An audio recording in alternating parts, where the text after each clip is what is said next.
to fight with the council president. We want the project finished because the people of Crenshaw are not on the sidelines, Mr. President. They are Crenshaw. And if culture really is undefeated, then respect the culture, respect the people, respect the businesses, and most importantly, respect the questions. Now, answer them. The Crenshaw Corridor community is still waiting, and September 4th is fast approaching. With a KBLA Talk 1580 editorial, I'm Tavis Smiley. As always, we welcome your feedback. Just talking louder. Just say nothing. Say nothing.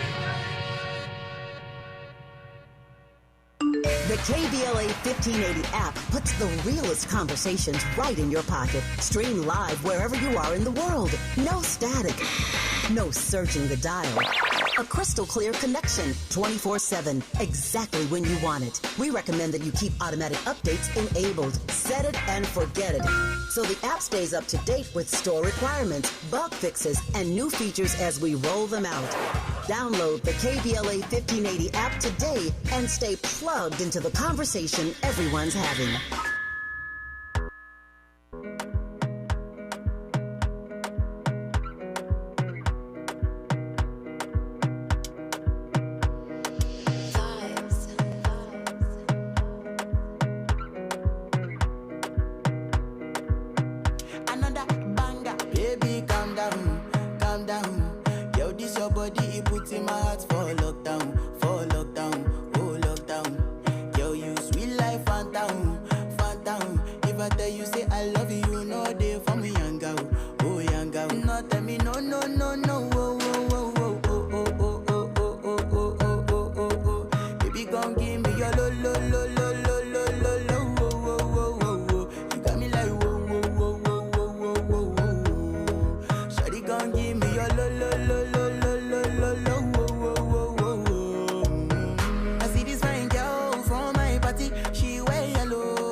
KBLA Talk 1580. Do Africans accept, acknowledge, embrace Black Americans? Do Black Americans show love for our African cousins? Are we moving closer together or moving further apart in these times? Those are the questions we are going to talk about today. We're being joined by a prominent member of the Igbo community here in Los Angeles and the organizer of the Igbo Day Festival, Dr. Obinna Okereke. Good morning. Good morning. Yes, my name is Dr. Obinna Okereke. Oh, I said it wrong. Okereke. That's okay. That's fine. Yes. Okereke. Well, I know that, within the city of Los Angeles, we have lots of different groups, whether it's from different neighborhoods or whether it's different ethnic enclaves of people who tend to be in community and have their own cultural events, their own ways of living, and we're all Angelenos, but there can be, I call it a city of exits, because so many times we stick to our own freeway exit and we don't reach out to other communities. Is that how you see it? I know that you're organizing within your own Igbo community, but are we separate, almost like little villages within the giant city of Los Angeles? Yes, you're exactly right. That's what's happening right now in Los Angeles. So many communities have their own cultural groups, and then they tend to work within their own cultural community. They don't extend a hand of fellowship to other communities. So they are comfortable in their skin. They're comfortable amongst themselves. Yes, but the Igbos, what we're trying to do right now is to use this particular cultural and festival to unite the Igbos first, and to, present our culture to the entire world, especially to Los Angeles residents. And we have the African American community joining us. Those who have identified, those who call our cousins, our brothers, and they are our brothers. So they're actually going to join us. Yeah, we'll get into that. I kind of want to paint the picture for people who don't even know that there is an Igbo community here, and I do want to get into, and I'm glad you started out saying that you want to reach out to Black Americans, and that you have done so. Yes. But you also said the first you want to start with uniting your own community. And when we talk, when we talk about Africans, I think people that aren't from Africa think that Africans is one big united group. It's a country, not a continent. And Igbo is one of many cultures within Nigeria, which is one of 54 different countries on the African continent. And what I'm hearing you say is that even the Igbo community is not united within itself. Well, it doesn't seem to be united right now, but one thing culture does is to unite people. So we're trying to do that and to form that enclave, as it were. So we have, like you rightly said, we have so many cultures in Nigeria, so many ethnic cultures. But Nigeria stands on a tripod. So you have the Igbos, the Yorubas, and Hausas, and you have the little minority. But they're all cultural enclaves. So amongst the Igbos, yes, there's a little bit of division, but not that very prominent. So we want to use culture to unite it and make that love much stronger amongst our community. But also, to me, what is important to me personally, and to a large extent most people, is our kids that are born here. Most of them may never have the opportunity to go back home. Not because they don't want to go home, but because of insecurity. That is real in Nigeria. You're talking about around immigration? You're talking around the current policies, or do you just mean insecurity because they're not familiar, because they've grown up here and they're concerned about not understanding or knowing what to expect when they go to Nigeria? Well, that's one part of it, but the major part is the insecurity. Talking about life. Okay, the Nigerian government has not done a real good job in making people safe. I remember last time Trump bombed some parts of the northern part of Nigeria because of the terrorists that are there. They are causing a lot of harm, and they are making people unsafe. So a lot of people are afraid to go home, and rightfully so. They are afraid to go home, and I don't blame them. So most parents don't want to take their kids and take that risk. So the kids that are here, some of them have been here who were born 17, 20 years ago, 25 years ago, have never gone home. So what is the opportunity to introduce them to our culture? Because I feel strongly that culture is an identity. It tells you where you're from. It tells you who you are. And if you know who you are, you're able to now, have a relationship with other people. Yeah. So, yeah. That makes sense. I have been to Nigeria twice. And, lovely. Yeah. But I know of all the African countries, and I feel like there's fear around all of them just because of the propaganda and the way that people talk about Africa, the stereotypes. But Nigeria in particular, a lot of people told me, "Oh, you don't go there. It's scary. That's you don't want to go there." I had a great time. I did love it. I was fortunate enough to be traveling with African Focus Incorporated with Uchenna and Wargo and Emily Alexander and Wargo. So we kind of had an inside track.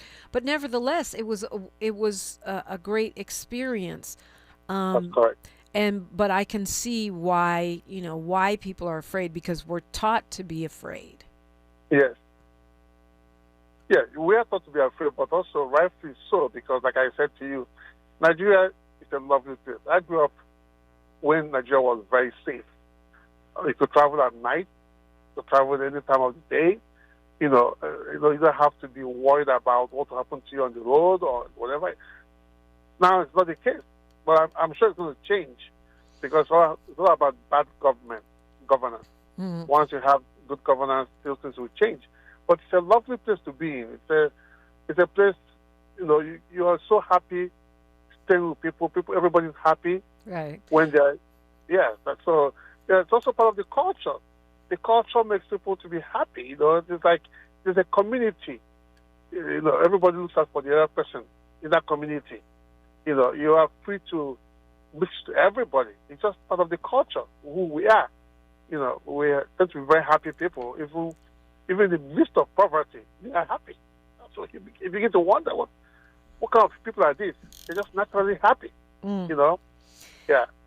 Well, we are going to get into a little bit more of the interaction between Africans and African Americans and your Igbo Days Festival, which is coming up.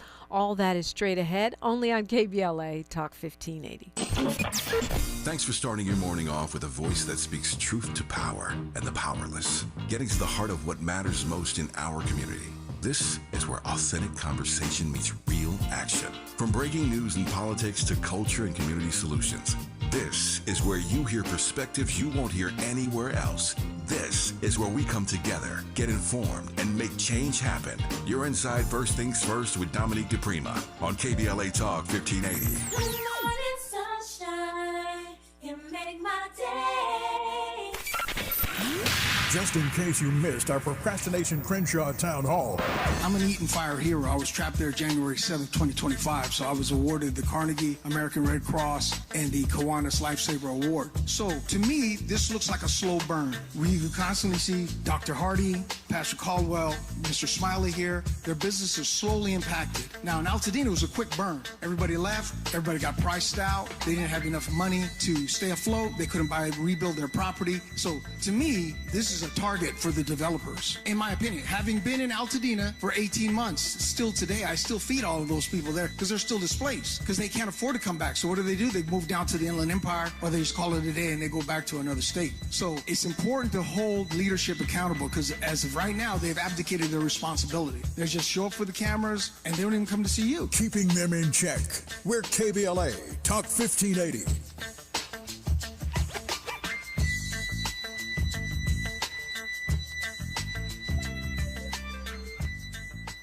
The KBLA 1580 app puts the realest conversations right in your pocket. Stream live wherever you are in the world. No static. No searching the dial. A crystal clear connection 24/7, exactly when you want it. We recommend that you keep automatic updates enabled. Set it and forget it.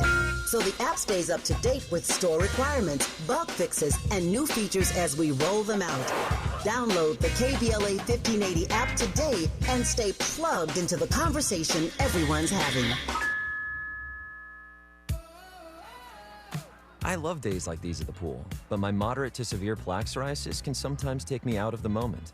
I'm ready to make a splash with clearer skin thanks to Skyrizi, risankizumab Riza. Skyrizi is a prescription-only injection for adults who are candidates for systemic or phototherapy. At 4 months, most people saw 90% clearer skin when measured from head to toe, and many were even 100% plaque-free. People also saw significant improvement in psoriasis symptoms of pain, redness, itching, and burning. Don't use if allergic to Skyrizi. Serious allergic reactions, increased infections, or lower ability to fight them may occur. Before treatment, get checked for infections and tuberculosis. Tell your doctor about any flu-like symptoms or vaccines. Now there's nothing on my skin thanks to Skyrizi, and that means everything. Ask your doctor about Skyrizi, the #1 dermatologist-prescribed biologic in psoriasis. Visit skyrizi.com or call 1-866-SKY-RIZI to learn more. Thanks for waking up with Dominique DiPrima on KBLA Talk 1580. Yeah, we're talking with Dr. Obinna Okereke. He is behind the Igbo Day Festival.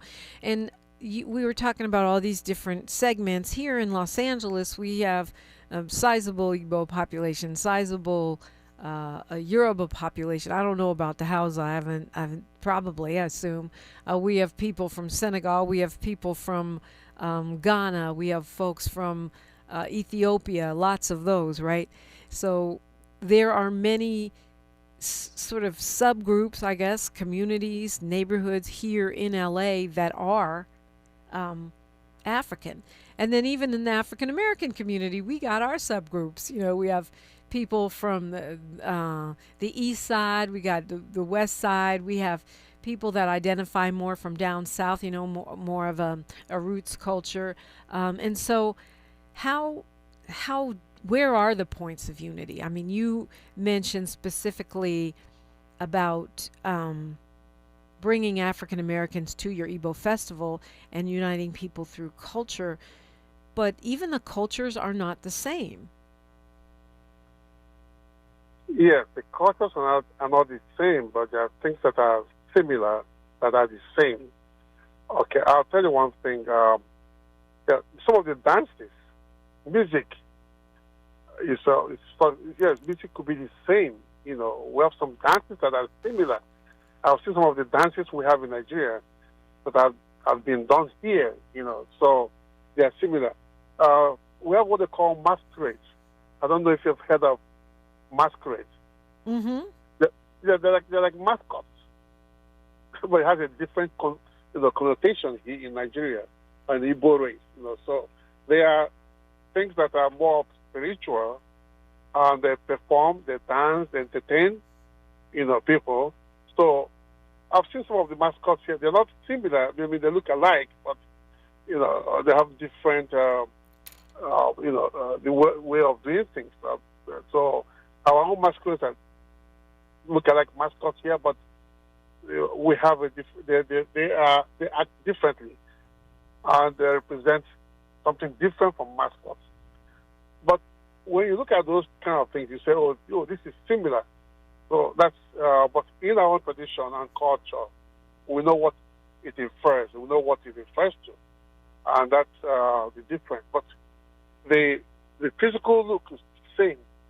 And then some of the dances we have, or whether it's Shakira doing her waist dance, okay? We have such dances in Nigeria where they use the waist to dance, okay? And so you have, I'm sure Shakira copied that from Nigeria or from Africa generally. So you have similarities in culture here, but they could have different meanings to the cultural community. Yeah. So that's what I'm trying to explain to you. I mean, okay, so there's some questions in the chat that I'll go to those. I have my own questions as well, and I'll bring those. But Kwamel is asking, and you may have a different take on this, Dr. Okereke, because your field is mental health. But Kwamel is asking, is the happiness that you're talking about a function of religion and what it asks of people, or do you just feel like people are legitimately more optimistic and grounded in a sort of happy, natural happiness? My observation looking at kids in many different African countries may have something to do with not having the epigenetics of being enslaved in their DNA, because people here always like to compare our kids to African kids and say our kids are bad and their kids act better, and our kids, we need to beat our kids more like African people do or whatever. And my thing is like, well, it's comparing apples and oranges, because our children are being raised in the belly of the beast under the psychological burden of 12 generations who worked without pay and were systematically raped and separated as families, et cetera, et cetera. But maybe I'm missing something. Okay, this is my take on this. You've heard the phrase, "It takes a community to raise a child." Okay, that's what Africa represents. There's still a community, and when I was growing up, basically that's part of the culture. I knew at any given time where my parents were. So I could be doing something bad. I wasn't afraid that they would catch me. but I never knew where the next parent was. Yeah, but My you know neighbor. what? To be fair, Dr. Okereke, we had that Yes. too as Black Americans. Especially, we don't have it as much now, but especially back in the day. You know, Yes. Miss Jones down the street saw you doing something. Your mama was gonna know, and you were gonna get in Exactly. trouble. That's the point. That's the yeah, point, but is that? I mean, it's still in the context of, you know, and I understand Africans suffered from colonization, but it's still in the context of a people who were enslaved for 12 generations. So the happiness, or the way that the sort of hypervigilance and some of the coping mechanisms that our children and adults have as Black Americans are going to be unique to this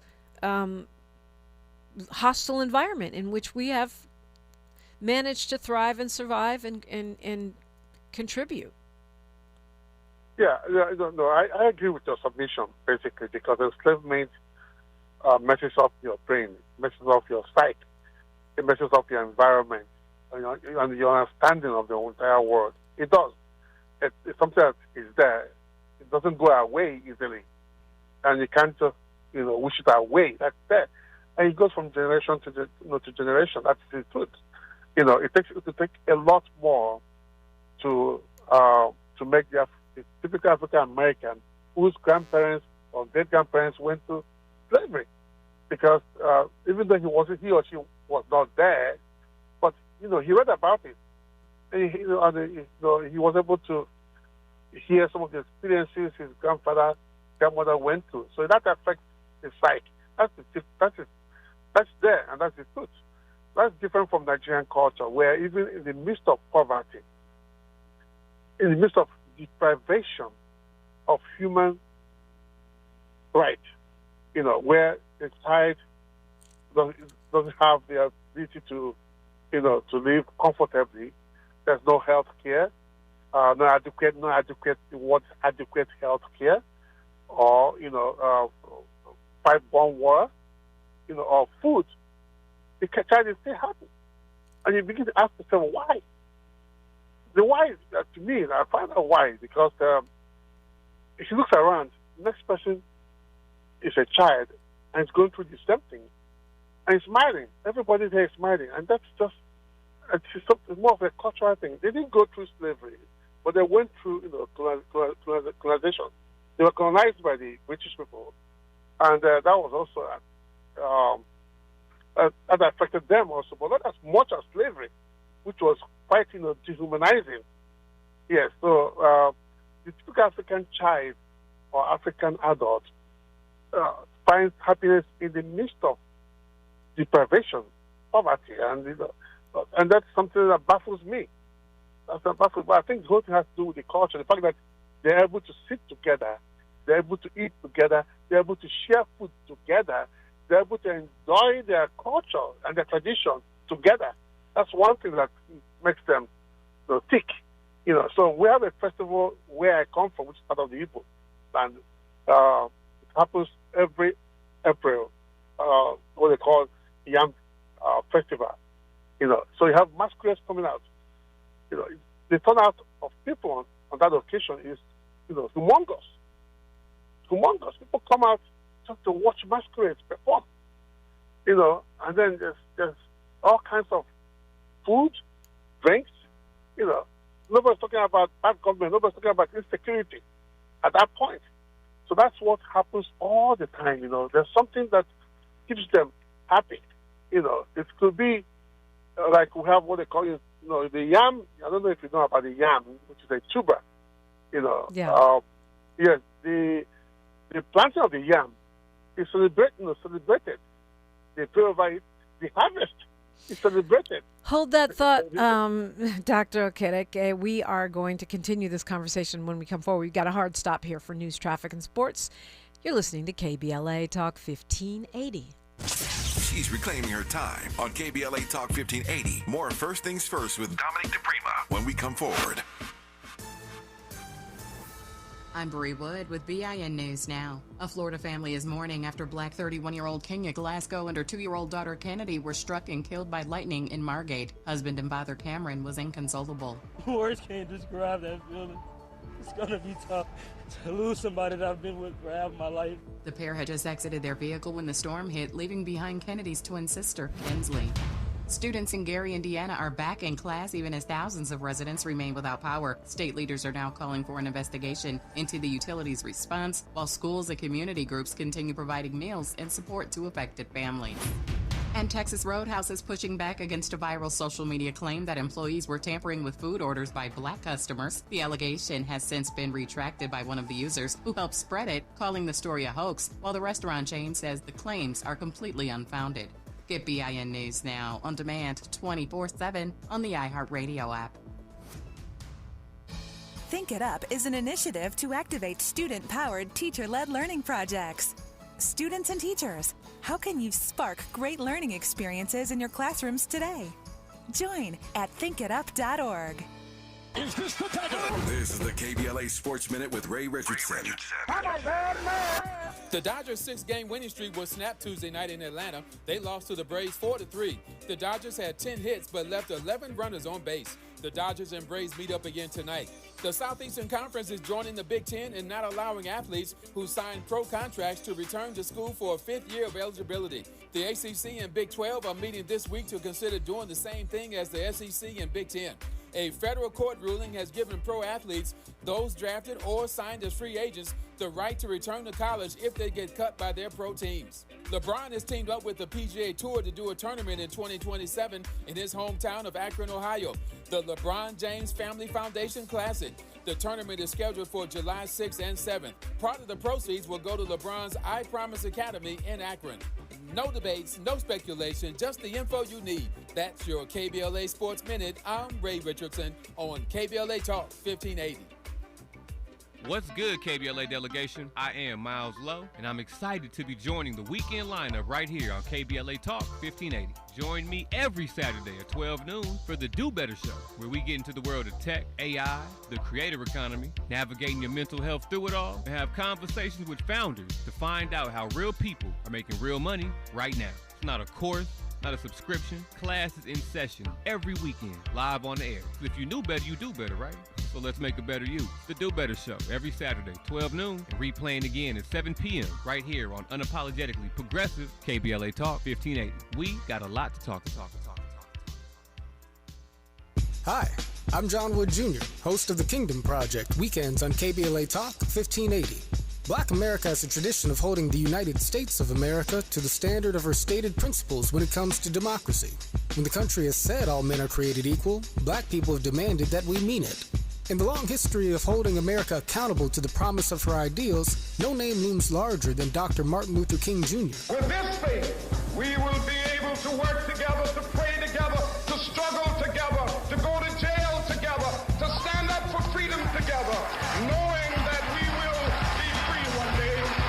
But as the country has drifted from the ideals of Dr. King, do black people have a special obligation to revive Dr. King's philosophy? Furthermore, does the black church have a responsibility to renew the moral leadership of America and reacquaint the nation with the gospel principles that inform Dr. King's philosophy? Tune in Sundays at 9 a.m. Pacific as I make the case for the revival of the philosophy of Dr. Martin Luther King Jr. and the moral leadership of the black church, only on KBLA Talk 1580.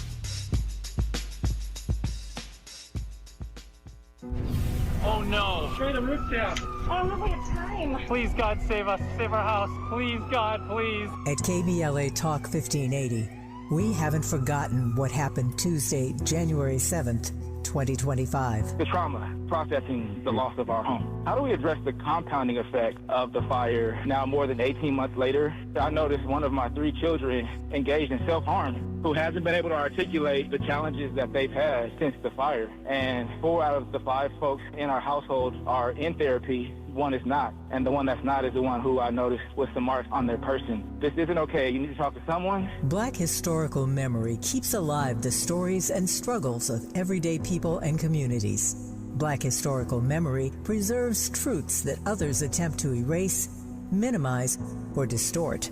Black historical memory prevents history from repeating its worst chapters. At KBLA Talk 1580, we will never forget. Tune into Conversation Live, Altadena Forward with James Farr, weekends on KBLA Talk 1580. We're not for everybody, but we're for everybody. You're listening to KBLA Talk 1580. Talking with Dr. Obinna Okereke. He is a founder of the Igbo Festival, and you know, going to the elephant in the room. Right now, at this moment in U.S. American history, the long-standing idea that Africans look down on African Americans has really taken hold. And I think the fact, on the other hand, there's a movement of some folks in this country, partly fueled by the whole Trumpian anti-immigrant, anti-other sort of sentiment that's become popular, that disparages Africans as well.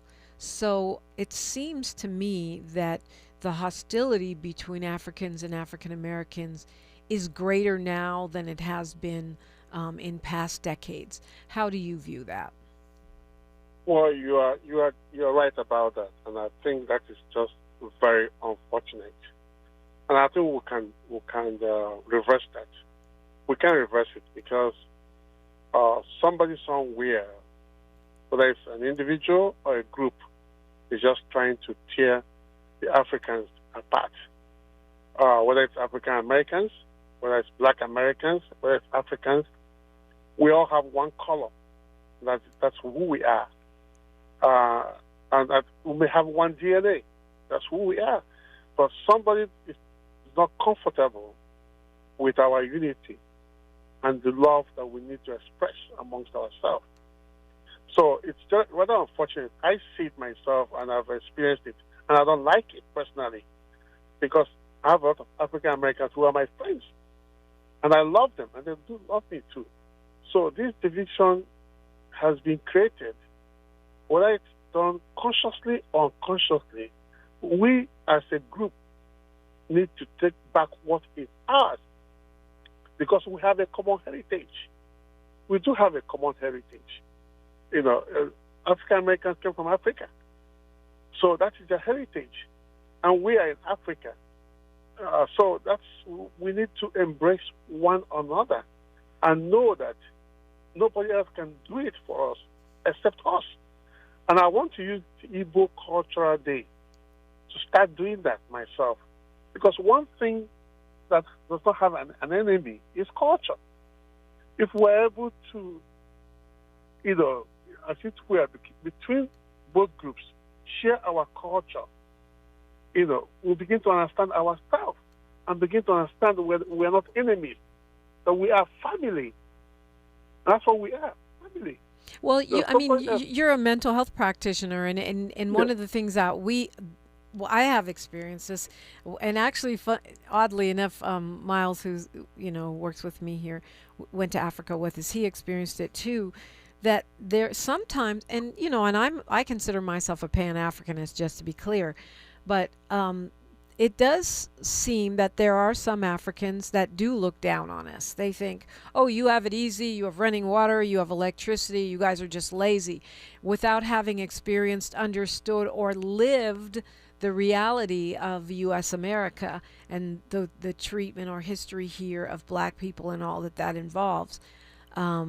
And so, I guess, I feel like I do my part trying to eradicate the stereotypes about Africa and Africans. We bring a group of, whoever wants to go, but it's usually mostly African Americans to Africa every year. We have events together. We, I work with African Focus. That's their whole African Focus. That's their whole mission, is to bring Africans and African Americans together and spread information about African Americans and about Africa that are accurate rather than stereotypical. But what do you have to do, as a member of, of an African nation, and steeped in African culture, Igbo culture, to get through to your folks that, they need to stop, looking down on us and disparaging us when they really don't understand the fullness of our experience. Well, I mean, African Focus has done a good job in trying to do that. I'm a part of African Focus myself, and the whole concept of African Focus is so beautiful. That's one way of trying to, bridge that gap which we already have. Now, the Africans themselves who come from Africa, most of them are not aware. Sorry, are not aware of what our African brothers, Black Americans, went through. They are not aware of that, and are still going through, because the African Americans here, Black Americans here, are facing an uphill task, even in terms of generational wealth, in terms of creating wealth. It's lopsided against them. I can see clearly. Yeah, we come from a different environment, and when we come here, we struggle. We need to work 2-3 times to be able to be recognized. That's there. But the African Americans who are here are facing an uphill task. So it's just for both groups to come together and break that, sort of bridge the gap. Yeah. It's all about communication. And can I tell you, it's so easy to overcome. It's very easy to overcome. But we need to start understanding that there is a problem, and that problem has to be addressed. Because the beauty about life is once you understand the problem, then you should be able to find a solution to it. Yeah, at least get started on finding a solution. Exactly. Yeah, and the other thing that, and I want to talk about, you're celebrating culture, you're using culture to bring people together. But exactly. One of the things that I hear coming from Africans that makes African Americans very angry is this idea that there is no African American culture. And in fact, what is America without African American culture? There's no blues, there's no gospel, there's no jazz, there's no rap, there's no R&B, there's no cornbread, there's no mac and cheese, there's no, I don't, do you find that this is, and those are, poetry, I could go on and on. That's not the only thing we've contributed, but it's a huge thing. Do you think there is a perception that there's no Black American culture? No, that's wrong. That's a wrong perception. Whoever has that perception is just ignorant. It's a wrong perception. I mean, what is rap about? The rap music is all about African American. And the music culture here in America, it's all about African American. We have the country music. We know it belongs to the Caucasians. Okay, most of the music, R&B, is all about African American. And there's so many things that even sports. It's part of culture of African Americans. So we have a lot of cultural things that you can, relate to the African Americans. So whoever says there's no culture in African Americans is wrong. That person lacks understanding and should be educated to know that we have a culture here. Even the food we eat, African Americans eat, is a part of the culture. Culture is food. Food is culture. Yeah. So we have food that is African American. I've eaten a lot of African American food myself. They call it green, where it's made. They call bread. I go there. I used to go to a restaurant called I can't remember the restaurant. Just a pure African American restaurant. It's here in Inglewood. To go have my lunch or dinner. So it's just and there's similarity in the food we eat in Africa and what African Americans eat here. So you can find out basically that the apple doesn't fall far from the tree. Yeah. So somebody's causing that division, and whoever that person is, we need to push that person aside and come together. There's not much difference between African Americans here, Black Americans here, and Africans. It was some color. That's what I'm trying to say. So, and culture, one thing that's easy, we can use culture to bridge that gap, not politics, not religion. So let's talk about that culture, that Igbo culture that you're celebrating. Yeah. Let's talk about what it is that you're inviting folks to. You said that you've made special efforts to reach out to Black Americans, and today is part of those efforts. What are we reaching out? What are you reaching out to do? What are we coming to? Okay, well, yeah, when you come there, you're going to see a lot of things. It's a wide scope of events, activities that we're going to showcase.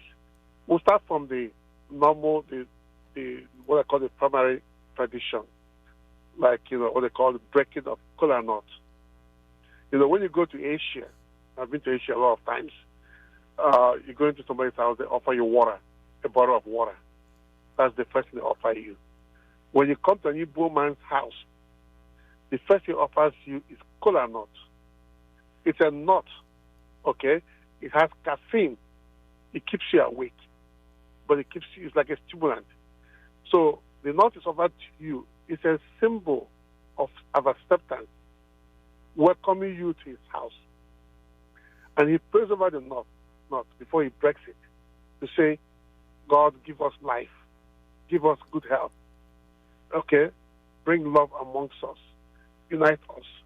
Then he prays over the nut, and then he breaks the nut, and you all eat the nut. That's a way of welcoming his or her guest, his guest to his house. It's actually done mostly by the male, by man, not a woman. It's only a man that breaks the nut and prays over it. And then you also have what they call iriji. It's a yam. When you break, it's like you roast yam, but it's only done at a particular time of the year, about this time to September, when farmers have harvested their yam. Okay, and you look at the yam that's harvested, it's a sign of wealth. It's a sign of good tidings. So they bring the yam, and then the traditional rulers come together, thank God for a good harvest, thank God for a good farm year, and then the yam is roasted, mostly roasted, and they have sauces which they use to eat the yam. They break the yam, pray over it, and they share the yam amongst their people who are there. So that's one thing African Americans are likely to witness and see where they came from. And most African Americans have come in contact with are from Igbo. Most of them are from Igbo land. You're saying through the DNA, or you can just tell? Exactly. No, DNA. Through DNA testing, you think you believe most African Americans have Igbo in their background? Yes. I think one other thing, there's when you look at somebody from Somalia, you can tell. Somebody from Algeria or North Africa, you can tell. Someone from Mali, you can tell. They tend to be long, lanky, like a straight neck. You can tell. And their color is different. Now, if you look at the Igbos, there's the way they look. When I see an Igbo approaching me, I know it's an Igbo. When I see African American approaching me, I say this is more likely to be an Igbo person. It's there. So we can see ourselves. I'm telling you, that's something you can look at. The reason I chuckle is because when we travel to Africa, sometimes in different countries, people will point to different people in the group and say, he's Igbo. That one there is Wolof. That one there. When we were in Senegal, they told me I was Fulani, but the Ethiopians are always telling me I'm Ethiopian, and whatever it is, but I know what you're saying is like it's a characteristics that you recognize, and we have seen that in our travels. So we'll talk more about the Igbo festival. Igbo is spelled IGBO. Okay. So if you see the sign for the Igbo Day Festival at Veterans Park in Carson from noon to 6 on Saturday, you'll know it's the very same thing we were talking about today. You're listening to KBLA Talk 1580. More of First Things First with Dominique DiPrima when we come forward. Just in case you missed our Procrastination Crenshaw Town Hall. My name is Asata Umoja. I'm with the Hyde Park Organizational Partnership for Empowerment, which is at the southern end of Crenshaw. And this community has been greatly impacted. As a matter of fact, one of the things that we're most concerned about is just being totally neglected. And what I mean is being excluded from the process. When this project first started, they should have made sure that our organization, since we were most impacted, was in there. So we've been excluded, and we've seen commercial properties be taken for art projects. And we're very concerned about these are spaces that could help build economic growth and development in the community. And what this community needs more of is economic development, not art. I mean, I like art. It's a good thing. But they're putting the cart before the horse. Because without a solid economic foundation, what they are calling cultural tourism absolutely has no significance and no meaning. And this community is going under if we don't stop and do something to help build that economic foundation and support the businesses that are the tax base for this community to build the kind of services that we need. And the response from our leadership is totally inadequate. Holding them accountable. We're KBLA Talk 1580. Self-destruction. You're headed for self-destruction. Self-destruction. You're headed for self-destruction.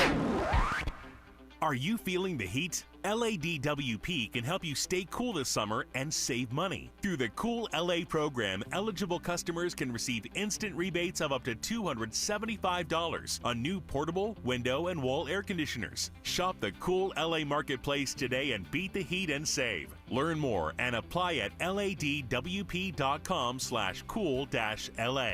That's ladwp.com/cool-LA.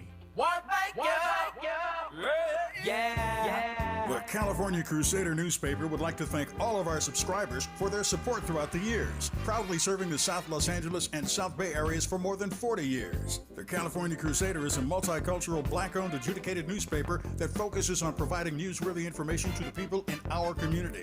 We're constantly looking for ways to assist businesses in our community to connect with our subscribers. We provide low-cost, effective ways to promote your business with our reasonable and affordable advertising rates. You can participate by suggesting, sharing, and submitting your stories on the California Crusader newspaper Community Share Facebook group page, or visit our website at cal-cruise-news.com. That's calcruisenews.com. Then click on the Submit Now button located on the top right corner of the homepage, or text CCN to 42828. Again, text CCN to 42828. The California Crusader newspaper, working together to build a better community for our future. Subscribe today.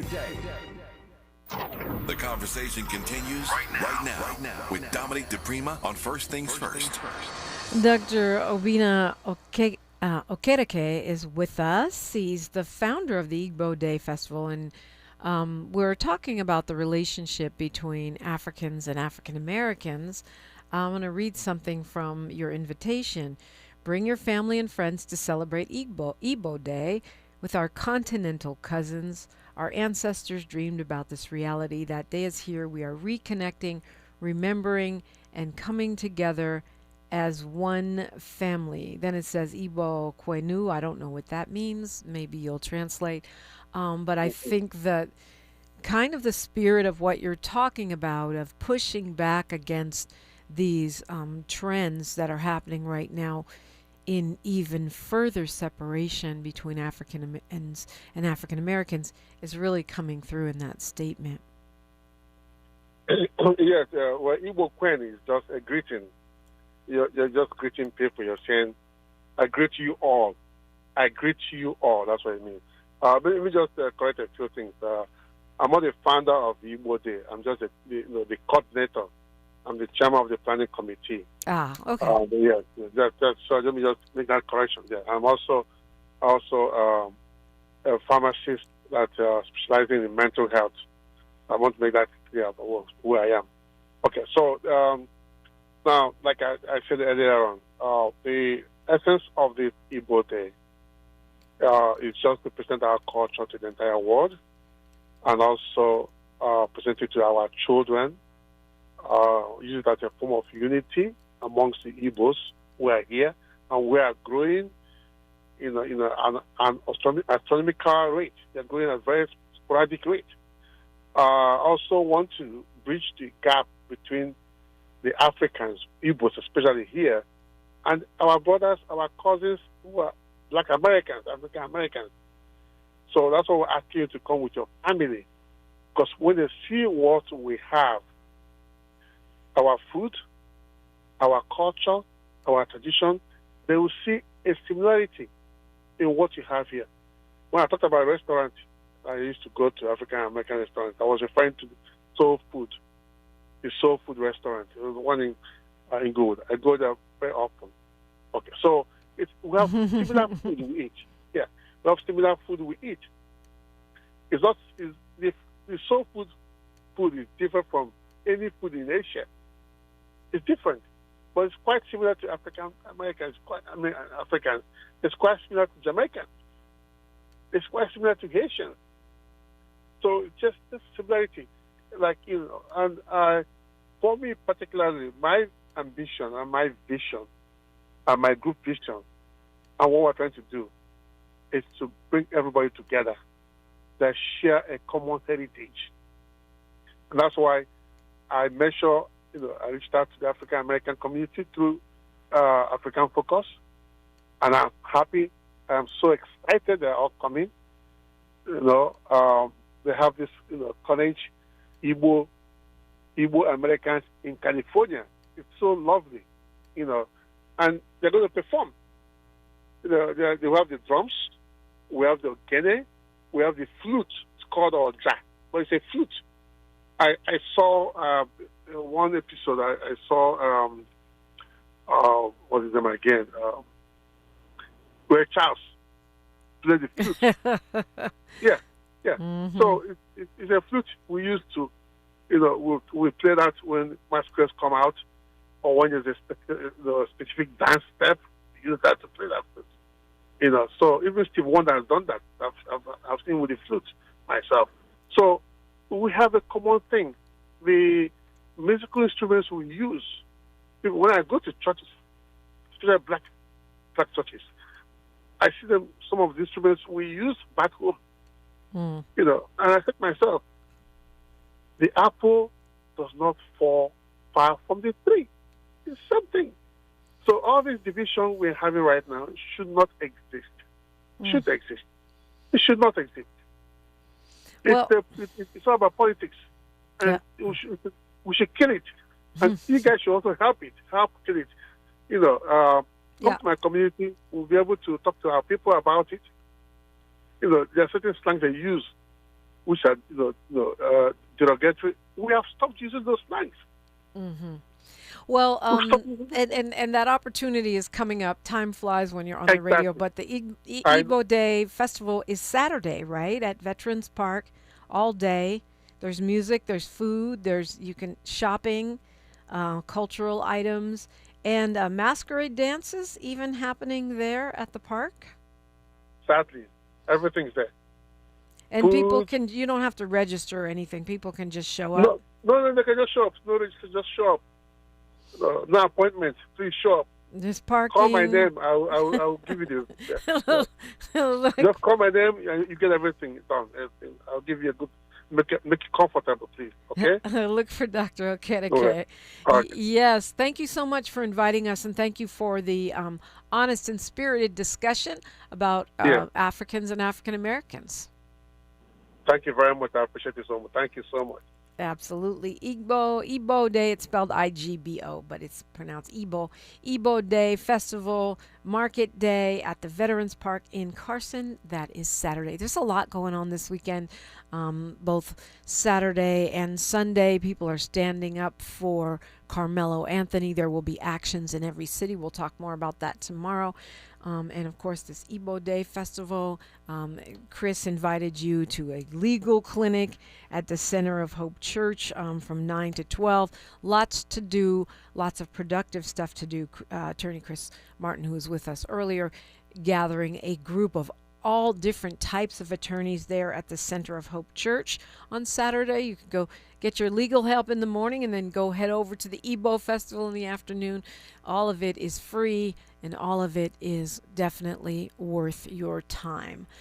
Tavis Smiley is up next. He's got a great lineup for you as usual today. You don't want to miss that. Don't forget to tap in with me on all the social media. Until next time, my KBLA delegation, one love. KBLA 1580 Santa Monica.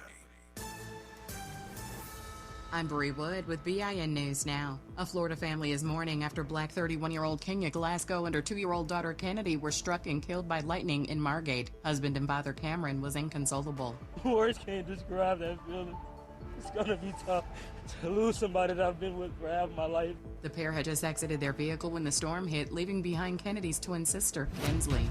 Students in Gary, Indiana are back in class even as thousands of residents remain without power. State leaders are now calling for an investigation into the utilities' response, while schools and community groups continue providing meals and support to affected families. And Texas Roadhouse is pushing back against a viral social media claim that employees were tampering with food orders by Black customers. The allegation has since been retracted by one of the users who helped spread it, calling the story a hoax, while the restaurant chain says the claims are completely unfounded. Get BIN News Now on demand 24/7 on the iHeartRadio app. Think It Up is an initiative to activate student-powered, teacher-led learning projects. Students and teachers, how can you spark great learning experiences in your classrooms today? Join at thinkitup.org. Is this the time? This is the KBLA Sports Minute with Ray Richardson. The Dodgers' 6-game winning streak was snapped Tuesday night in Atlanta. They lost to the Braves 4-3. The Dodgers had 10 hits but left 11 runners on base. The Dodgers and Braves meet up again tonight. The Southeastern Conference is joining the Big Ten in not allowing athletes who signed pro contracts to return to school for a 5th year of eligibility. The ACC and Big 12 are meeting this week to consider doing the same thing as the SEC and Big 10. A federal court ruling has given pro athletes, those drafted or signed as free agents, the right to return to college if they get cut by their pro teams. LeBron has teamed up with the PGA Tour to do a tournament in 2027 in his hometown of Akron, Ohio. The LeBron James Family Foundation Classic. The tournament is scheduled for July 6th and 7th. Part of the proceeds will go to LeBron's I Promise Academy in Akron. No debates, no speculation, just the info you need. That's your KBLA Sports Minute. I'm Ray Richardson on KBLA Talk 1580. All I need is one mic. With a KBLA Talk 1580 editorial, I'm Tavis Smiley. Culture in my lifetime has been as impactful, if not more impactful, than politics or law or any other pursuit or business. You know, I like to say culture is undefeated. Culture is undefeated. That's what Council President Marquise Harris Dawson says, and you know what? He's right. Culture is undefeated. But here's the problem. You don't get to celebrate the culture while ignoring the people who created it. And that's where this procrastination Crenshaw conversation gets real. As you know, the community sent a formal letter to Harris Dawson. We're still waiting for an official response from the city. The deadline is Friday, September 4th. But in the interim, Harris Dawson penned an open letter to the community. Okay.